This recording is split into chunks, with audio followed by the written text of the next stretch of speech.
Hi everyone, Jacob Feldman here, co-host of the Sunday Long Read podcast and co-founder of the Sunday Long Read newsletter. We're revisiting some of our favorite Sunday Long Read podcast episodes over the holidays this year, which is why you're seeing this episode back in your feed. About 5 years ago, I spoke to author and journalist Jeanne Marie Laskas on the podcast.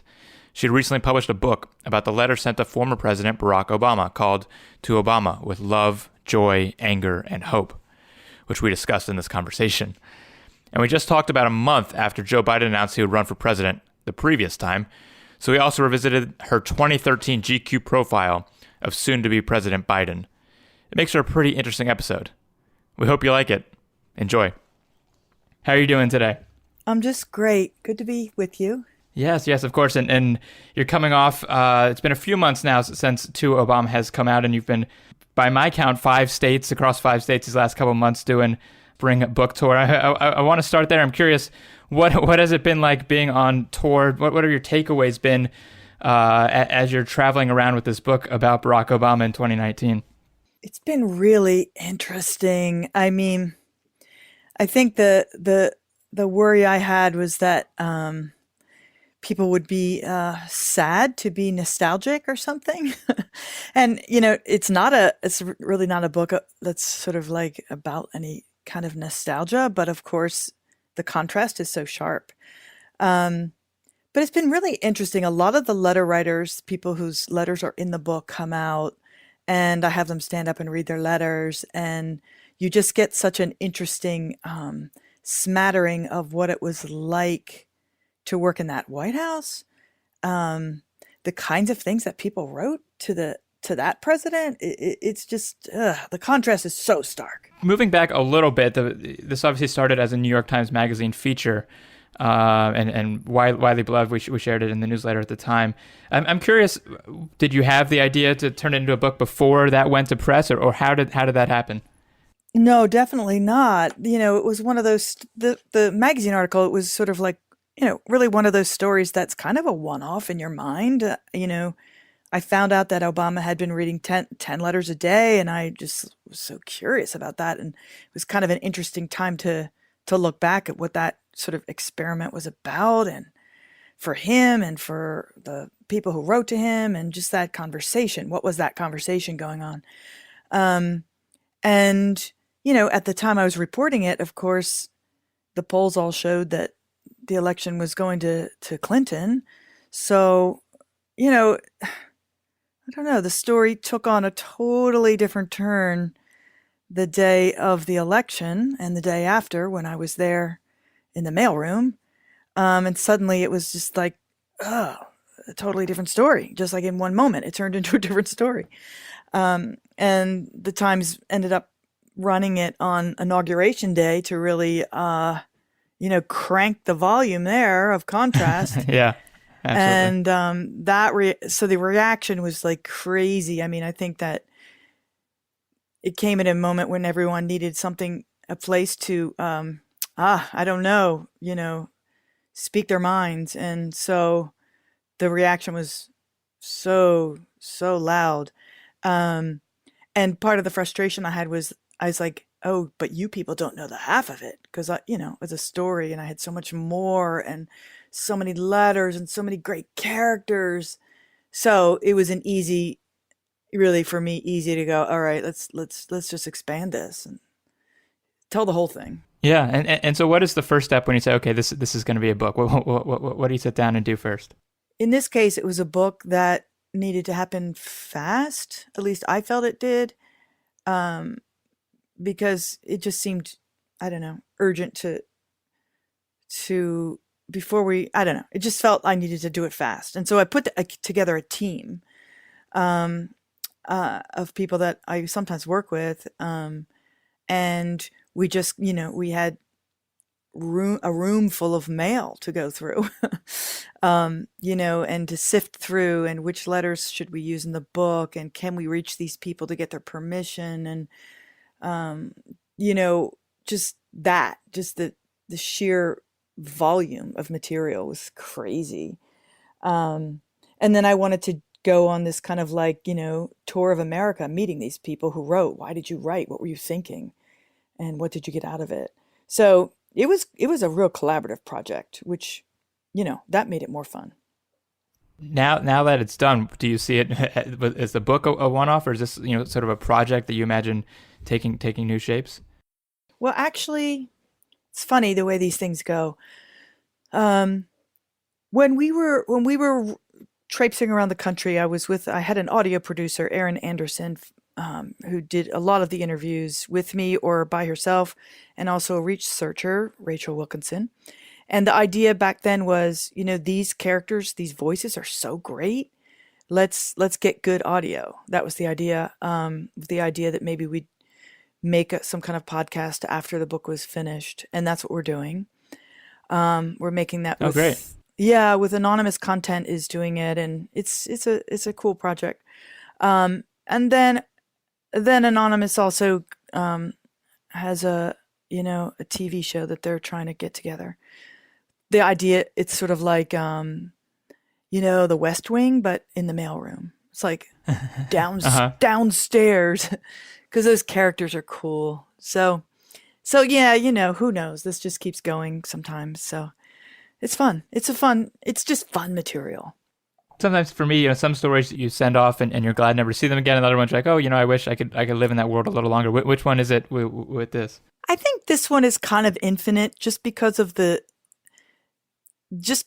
number of letters and characters who are possible to think about and write about. And I go around and I do readings and I meet 10 more people who wrote letters and what they were thinking. And then I meet 5 more people who used to work in that mailroom as interns. And it's just a vast, subculture of stories and passing. I don't know. So to me, this one just keeps going on and on. Is there something about the physical mail aspect of it you think is a big attraction to you? For me, it definitely was, especially the actual handwritten letters are so amazing. They're like artifacts. And in fact, in the book, that's why we used a lot of them, especially the ones with the handwriting. Those are always the coolest. Yeah. And it's like, this is the story of America in those 8 years. This is us. This is what we were thinking. And in these kind of, these letters are not, most of them are not like writing to a president. Like, a lot of people wrote to Obama, in their hours of need, when they were lonely, or, it's like they were like, he was a shrink or something. So you get these really intimate conversations that it's like, oh, that's wow, that's who we are. No, absolutely. It does come across, more like a country's diary than a country's correspondence in a lot of ways. I guess we can segue from that, a stone's throw from the White House, to the Joe Biden profile that you wrote early on in their second term. And I'm curious, it's popped back up.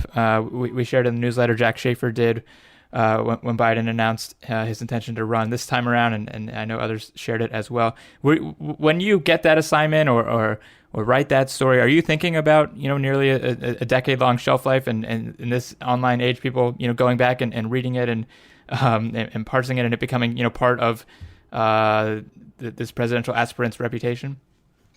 2 words to that. Hell no. You're not. I'm not. I'm thinking, how can I get access to this guy so that I can write a real story? Yeah. To me, the hardest profiles ever to do are of anyone in politics, because it's partly the access problem and partly the sort of scripted external selves that those folks present. In Biden, that wasn't the worry. The scripted part is never the issue with Biden. Sure. It's just the access. Yeah. And I was researching that thing forever, and almost gave up on it for a while when I went to the frickin', I guess I shouldn't say frickin', Vatican Right. for the Pope's inauguration. Right. Thinking surely that would give me a scene, but it just wasn't Biden yet. So it wasn't until I got to hang out with him in Wilmington and his childhood home that it became like a really cool opportunity to write about him. So that's what you're thinking about, when you're, well, we all know when you're off reporting, like, what in the heck am I writing about?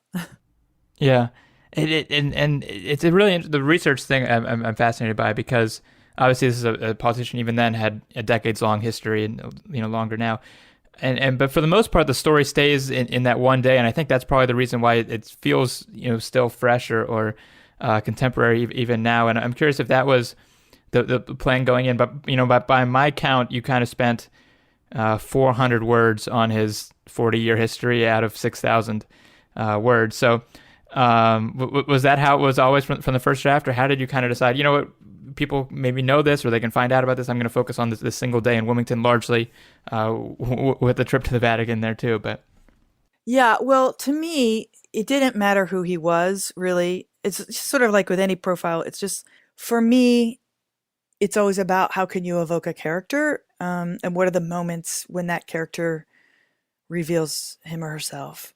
And the rest of it doesn't even quite matter. It's just backstory. And the fact that certainly with a politician, lots of people know this politician, blah, blah, blah, blah. It's a lot of blah, blah, blah. And I don't really feel that, like, for my contribution to Biden's political history is really that valuable to the world. Like, there's better people at that. So that's not why you're probably going to read that story for, like, my take on his, like, foreign policy expertise. However, when you do all your sort of, research into this guy, it did seem to me that he was so misunderstood, and there were pieces of his background that had kind of like fallen off, and especially the stuff about his stutter and how he overcame the stutter. And that all was linked to those moments in Wilmington. I mean, we were on the front stoop where he remembered putting, rocks in his mouth and trying to overcome the stutter. And also this stuff about his wife and the car accident and his kid dying. And we were at the cemetery, and these things were so, like, immediate for him in these moments. So those pieces of his biography that revealed themselves during that time in Wilmington, I thought this was a moment to kind of, like, to pause and think about them, and how did those contribute to who this guy is today, and his all that he overcame personally, and now here he is, like, the vice president who clearly doesn't want to just be the vice president, but he's putting on a good face. I want to be the best vice president ever. And you see through that and go, no, you don't. You really want to be president, but you're. So that was, to me, that starts focusing it in ways that are really immediate and about those moments. And then maybe the reader can get that guy, as opposed to my analysis of a politician, which, as I said, I don't just feel like I have much to offer that other people don't do way better. That's interesting. So I mean, do you think about it as if, like, making it interesting even if he wasn't the vice president? Is that kind of how you're thinking about it? Most definitely. But my favorite thing is characters all the time. And I take a really similar approach, whether they're famous or not famous, really very similar. And so I don't really care about what makes them special. It's almost what makes them not special that's more interesting. I think that I usually choose to write about people that people never heard of. That's usually just sort of my default. So when I go and write about people who everybody's heard of, it's just sort of like a lens, I guess. I maybe look at it through where, all right, yeah, everybody heard about all this stuff, but what else you got, buddy? I think one of the things that marks a lot of those profiles that you're talking about is inhabiting the person's mind, getting in their head and trying to voice a little bit what's going on in there. And you do that in that cemetery scene, which is very affecting. But it does strike me a little bit different in this Biden piece. And you don't usually use first person, but you do. I pulled out this one section. The job of vice president is important. Really, it is way more important than it used to be, but not in that fucked up way Cheney made it important. I got the feeling Biden would have loved to say fucked up way Cheney made it important. But he didn't say that, not with all the tape recorders going and the staffers there and him in his breakfast with the King of Jordan blue suit. It's interesting that, you put in, I got the feeling, whereas I feel like maybe if this was, a story about someone in some bureaucracy somewhere, or Arizona, wherever it may be in Pennsylvania, then maybe you would have just said Biden would have loved to say, or Biden wanted to, you know what I mean? I was curious, were you conscious of not putting words in the vice president's mouth in this case? Yeah.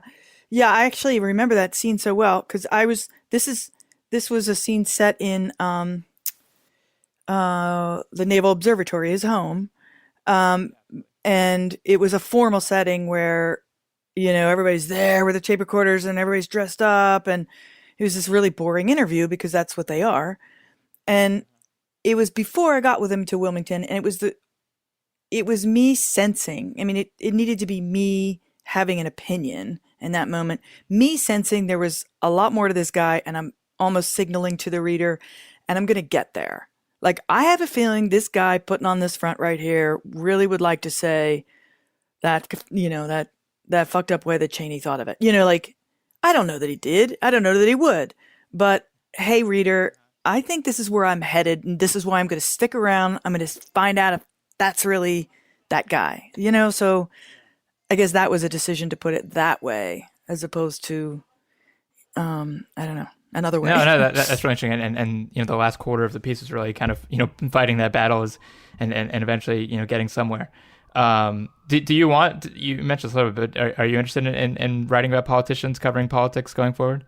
Well, it's hard not to be interested in politics right now, but again, I always go back to what are you, not what are you good at, but what do you have to contribute as a writer? And if I'm going to write about politicians, there's going to be a way I do it that I feel like I have something to contribute, that at least I'm offering something new to the conversation. And it's not going to be an analysis. I used to I guess here's what you're tapping into here. I used to apologize to my editor. Well, I don't really know what to say about, some policy moment of something. And what do you think I should say? and Mike would go, well, just don't say anything. If you don't have any, I'm like, yeah, but you should say something. He's like, no, you shouldn't say anything. You don't have to say anything if you have nothing to say. I'm like, all right, I'm not going to say anything. I'm going to say something about what I have to say something about. I don't know. It was really freeing to not have to be someone other than I'm not. I guess it comes. I don't know. I teach at a university. I'm always telling my students, what do you have to offer? What is it? What's yours? What's you? I don't care about you doing what other people can do. I seem to understand it really well when I'm talking to them, and it's taken me a lot longer to apply it to myself. But I guess I believe in that.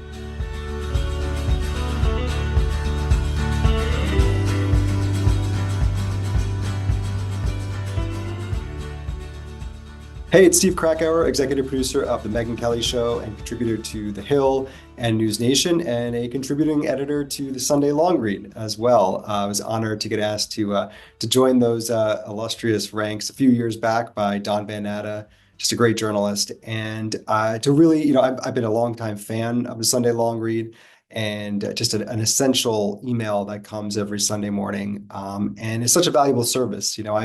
I could be critical of a lot of the media industry these days, but there is so much great journalism that's happening out there in the world as well. And the Sunday Long Read curates the best of journalism, the best that there is, and provides such a valuable service for those who read it. I've been a longtime advocate of the Sunday Long Read and a longtime reader. And I just think it's more important than ever. So congratulations on reaching this milestone, and keep on reading.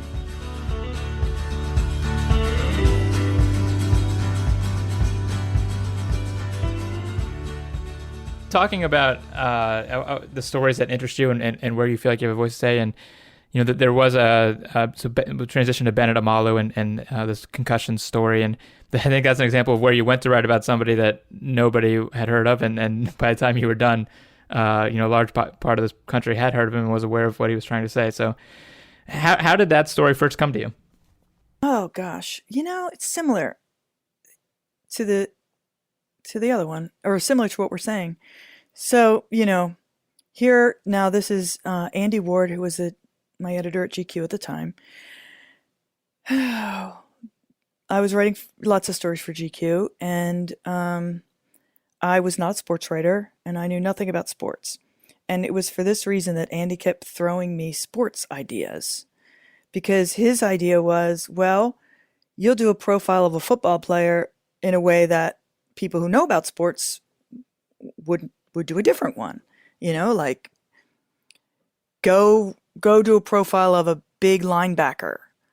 And I'm like, which one is that? He's like, the guy in the middle who gets beat up all the time, the guy that gets bashed, just write about him. I'm like, yeah, but I don't know the team, the coaches. And he's like, yeah, that's right. You won't get lost in the details of it. I just want to know what it's like to be that guy in the middle getting bashed in all the time. Now, that's a really specific kind of editor with a specific kind of question that really kind of knew, put this writer there and see what happens, So here's the same here. So we did that. We wrote about Corey Stringer, and that was that kind of moment where, that moment. So now take that same equation, and Andy turns to me and says, okay, now this concussion crisis that's going on, let's do something about that. I'm like, ugh, I'm not a sports writer. I'm not a science writer. You're really now getting me into the foreign land. He's like, yeah, I think that might be good. And I did not want to do it, I have to tell you, because it really just seemed like such a stretch. And the New York Times was covering it so well, and like, really, again, what the heck do I have to offer? So it was really a question of, well, let's just go dig and well, no, it was for me, I'm just going to read about it. I'll read and read and read and read and see if there's something there. And I started with the scientific journals and moved forward in time. And there was this one guy, Bennett Omalu, who drops out of the scientific literature mysteriously in my mind. And he never shows up again. And it seemed like it all went back to him. And I'm like, what happened to this guy? Like, did he die? I mean, like, why does nobody talk about him? And that was it. That was my entire question. And as I started trying to find him, I became really interested in the story. It was the mystery of what happened to this guy. And this loud conversation is going on in America, and the NFL's upset, and everybody's upset, and football players are upset. But all right, there's another like embedded conversation going on here that we've dropped. So what if we found that, and what's there? And, maybe there would have been nothing there. But when I found Bennett, and I'm like, Bennett, I heard you were no longer part of this world of, concussions and examining brains. And he's like, oh no, Bennett Omalu is part of it. He was so happy for someone to listen to him. That's how much he had been silenced. So then it became like, oh, okay. It wasn't really a story about concussion. It was like, for me at that moment, it was like, okay, let's unearth this guy and find out what he has to say. Yeah. And for you, did it always stay, a story of character over the issue, underlying it?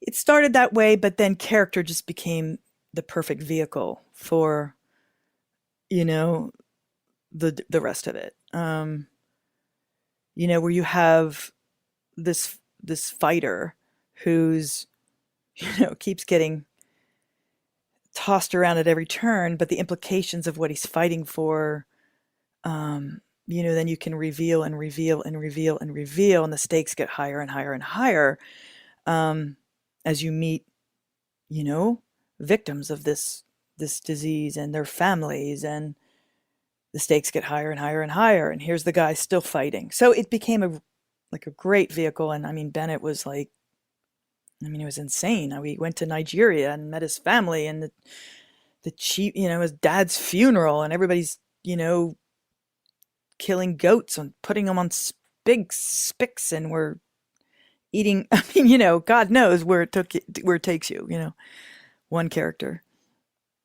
Did you were you thinking that this would have an impact on the debate, either when you write the profile or when it turns into a book and a movie and a cultural conversation point? Oh, I did. I mean, here's a case where when I wrote the very first story, that was in 2009 in GQ, and that was the first one, the feature. I had worked so hard to kind of like dole out the facts in a way that I thought would, by the end of that story, if you read it, you would not be able to think about this situation in any way but this. I mean, that's how convinced I was of everything. I was like, this is going to change everything, and it should. Like, this is ridiculous what we're doing. And then, and it did. I mean, it did have quite an impact. It led to congressional testimonies and stuff like that. But the culture didn't change. Nothing changed. I was like, I don't know. That taught me a lot. Like, it doesn't. It's just one voice in the wind. No matter how loud it is, it's still just one voice in the wind. And, wow, what do you need to do to change a culture? Wow, it's going to take a lot more voices. I don't know. It just, I was so profoundly changed by the research. And it just seems so hard to imagine that once you understood it and got it, you also wouldn't be so profoundly changed. Many people were, of course, but it doesn't change a culture, I found this quote from 2016 from you saying, culturally, there needs to be a shift, and I think that's starting to happen. Is that still where you're at on this? Oh, definitely. Oh, my goodness, definitely. I mean, not that I wanted to, like, contribute to the decline of the NFL viewership, but it is declining for lots of reasons, But also just, youth sports and the decline of football decline. The numbers are going down and down and down. And I do think that eventually I do see it becoming like boxing, this one sport that everyone watched. And now it's kind of like a niche. And we do feel bad for the people getting hit. I sort of see it that way. And maybe the players are just going to be people coming from really disadvantaged situations where they really need football to get out. And a lot of rich people are going to be watching them kill themselves, and we're going to have to decide if we're okay with that or not. But if you take it to its logical extension, I feel like that's about where we're headed.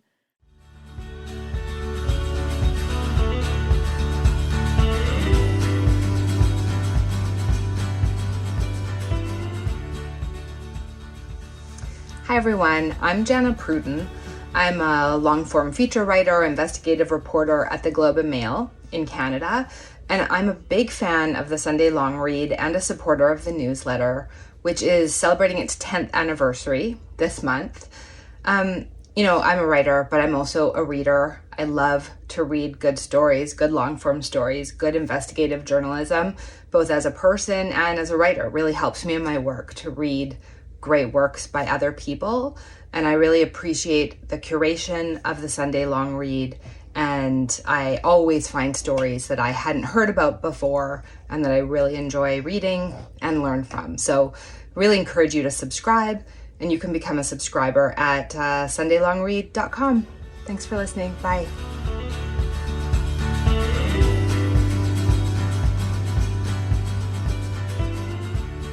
I want to ask a little bit about the actual craft, and we got into this a little bit. But with your interest, obsession with character and characters, I'm curious how plot and narrative arc factors into that. I mean, are you okay writing a story that doesn't have a beginning and end? And the next story I want to ask you about is Inside the Federal Bureau of Way Too Many Guns. You can take that as an example, or just generally. But how do you think about narrative arc when you are kind of prioritizing character like you do? I always think about narrative arc.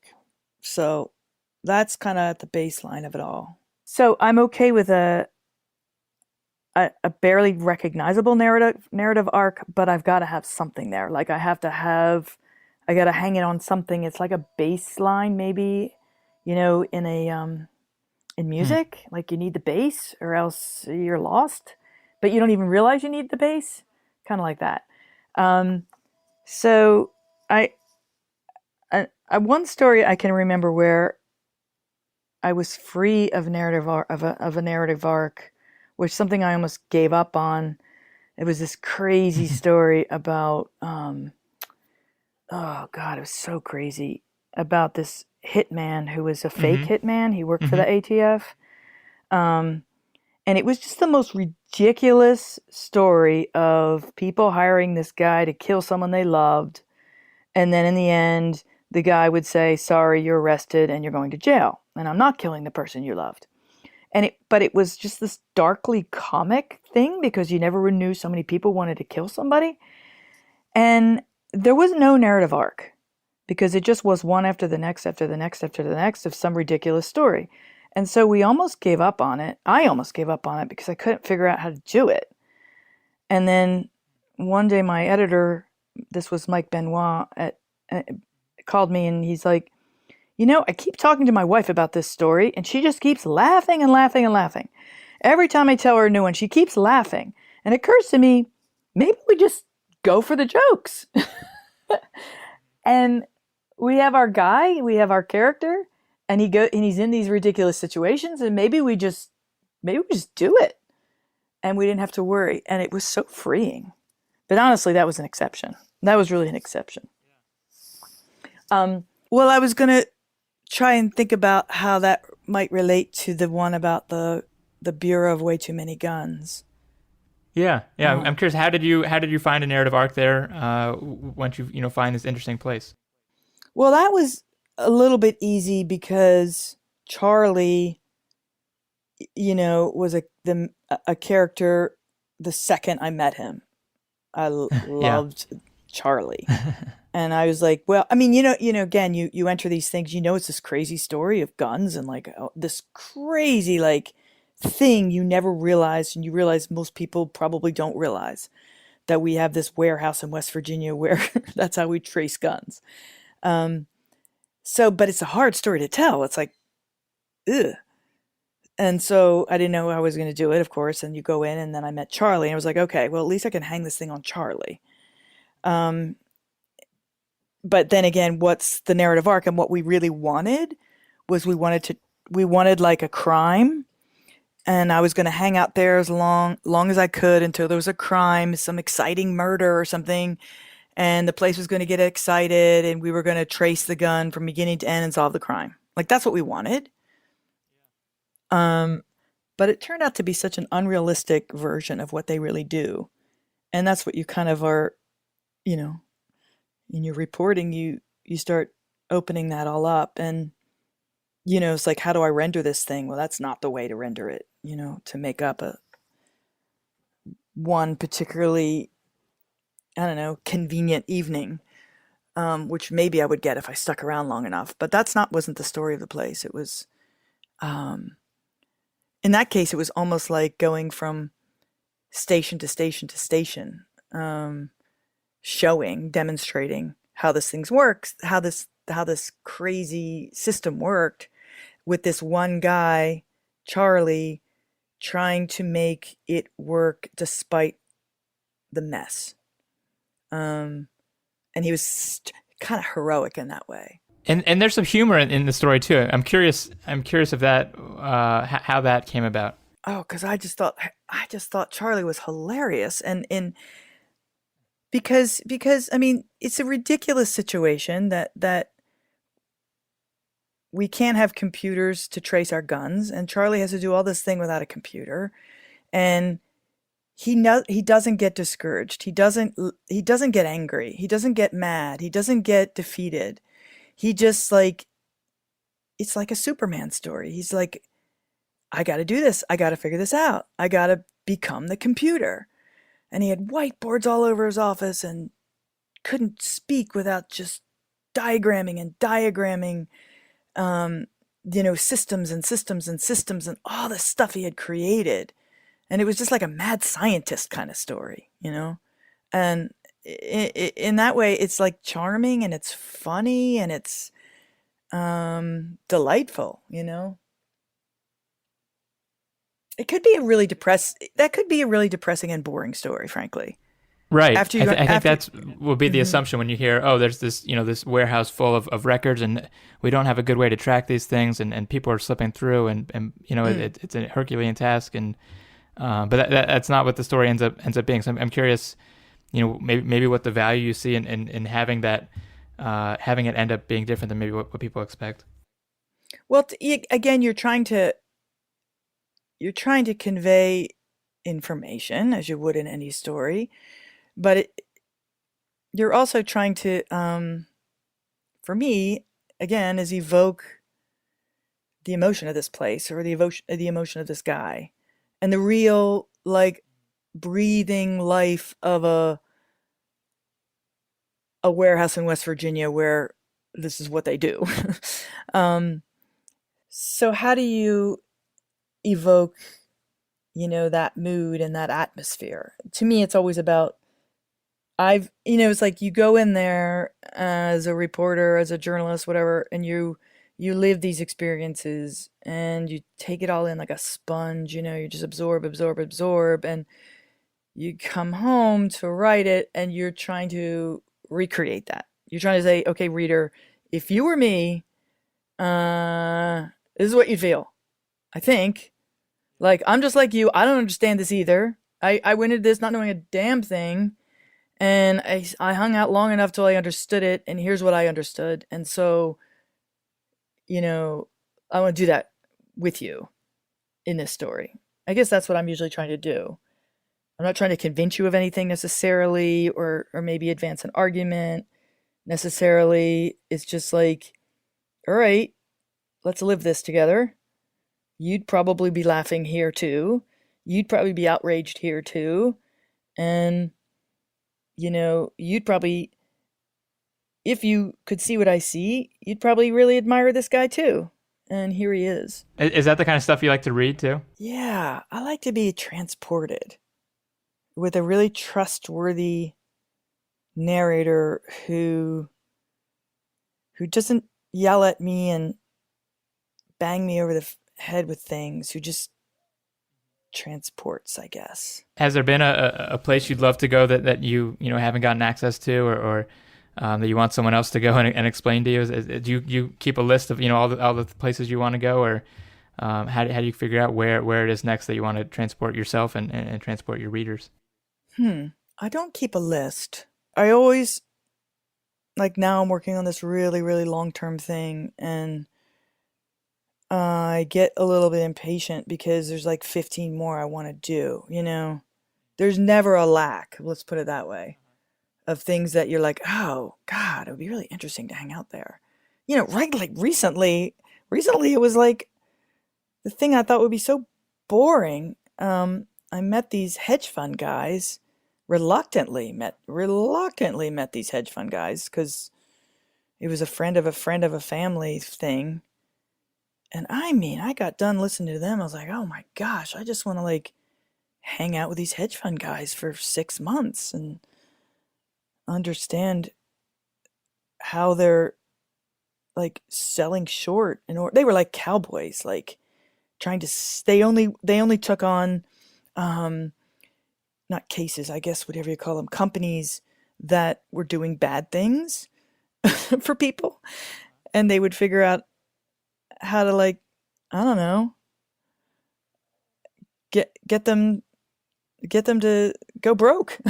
I don't know, and make a lot of money off of them. But they would only do it to people that were taking advantage of others. It was really interesting. I don't know. I may do that someday. Yeah, absolutely. It sounds fascinating. Do you find that you're surprised when you arrive to a place more often or less often than you used to be? I mean, do you find that you kind of start to understand what you're getting yourself into, or do you find you're kind of more capable of finding that surprising places as you get better and better at picking the right place and knowing how to go about it, how to find surprise?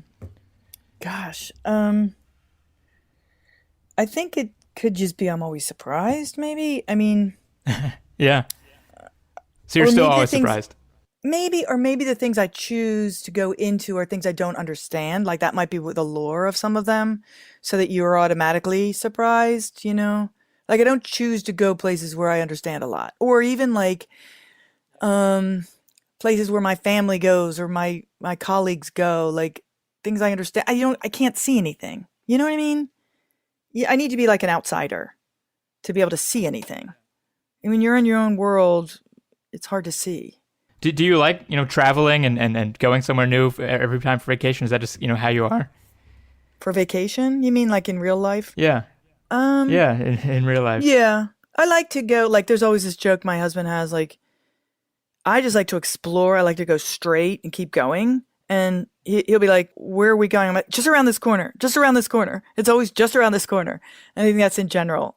No matter where we are, it's like to go around the next corner. There's something over there. So yeah, I think that's just but it's not like, oh, I design vacations around some adventure or something in particular. It almost doesn't matter. I'm curious whether you're advising students or just kind of looking around the landscape. Do you see, this kind of reporting of, let me go in naive and come out an expert compared to, let me burrow down in this niche that I have and report on it constantly? I mean, do people want to do the kind of thing you're doing? Are people doing the kind of thing you're doing more or less? I mean, how have you kind of seen your type of journalism change? Well, I think the latter is more common because that's what people think they should do. They think, well, if I'm going to be good at something, it's because I really understand it really well, and so that should be my beat. It makes sense. It's logical. And it certainly is a way to go. But I also think it traps people into thinking, they I just see possibilities in the other direction so much more vividly. Like what if you turned around and went the other way into this other thing that you never even heard of? What might you find there? And maybe a way of finding your own sensibilities is by going to those other places. Maybe they're scary or at least weird or unfamiliar. And, that's a way of finding out, like, who are you? Or another way of defining who you are. Like, there's also a way of defining who you are by your knowledge and your expertise and your brain. Maybe that's more the brain way. And maybe this is more the kind of just emotional, just sensibility way. Who are you and what do you have to offer? I always go back to that. Who are you and what do you have to offer? And it doesn't need to be a big answer, it's just the truth. And that is so valuable because what you have to offer isn't what I have to offer. So automatically it's interesting. At least that's, I don't know. I often do that. I'll get a bunch of students, for example, who've been like in grad school for a long time, and I seem to get them when they're like a little bit sick of what they're doing. I don't know. I seem to get those.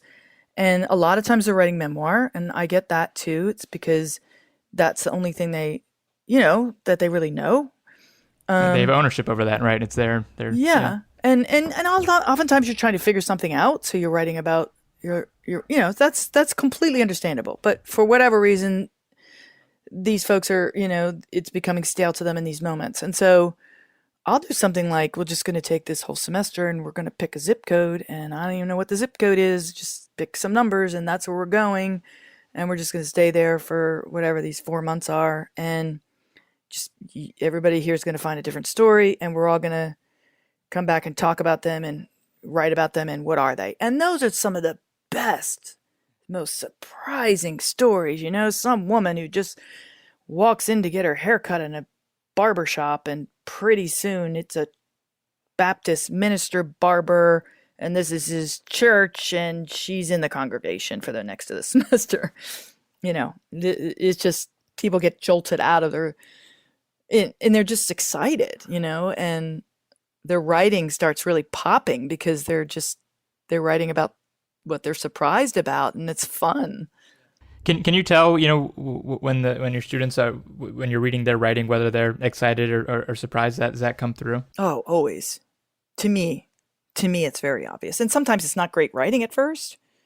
It's in fits and starts, but it's full of like crackle and maybe hesitancy and fear and sneaky kind of stuff, as opposed to this really polished, I know who I am, and I'm now going to exquisitely present it to you in my exquisitely, it's like putting too much makeup on or too much hairspray and you're really stiff versus you catch them in their pajamas, One question I want to ask on your way out, and since you spent so much time thinking about it, I'm curious, how do you describe what you have to offer?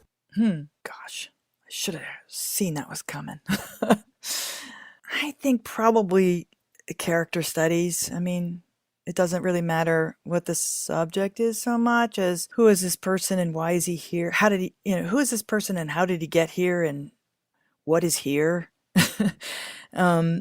Those kinds of questions are often what I'm struggling with as I write about it, anybody. And so to me, to me, it's just fun to have that and put that person on a stage and watch them walk around and try and understand their motivations. And so I guess that's me. I guess that's what I would say is my thing. Yeah. If I had to pick. pick. No, absolutely. And it's a joy for all of us to read. You get to do that over and over again, and we're looking forward to the next project and the one after that. Again, it's Jeanne Marie Laskas and her most recent book, To Obama with Love, Joy, Anger, and Hope. Oh, we got a dog with a send-off here. That's perfect. Perfect timing. Oh, you want the dog. Thank you so much. Thank you. Take care. Yes, no, the dog is great. Okay. Yeah. And thank you all for listening to the Sunday Long Read podcast. Again, my name is Jacob Feldman. Our guest this week was Jeanne Marie Laskas. Our producer this week, Julian McKenzie, doing the editing work. Hopefully we'll keep the dog in. Don will be back with our next episode. And until then, thank you so much. Bye.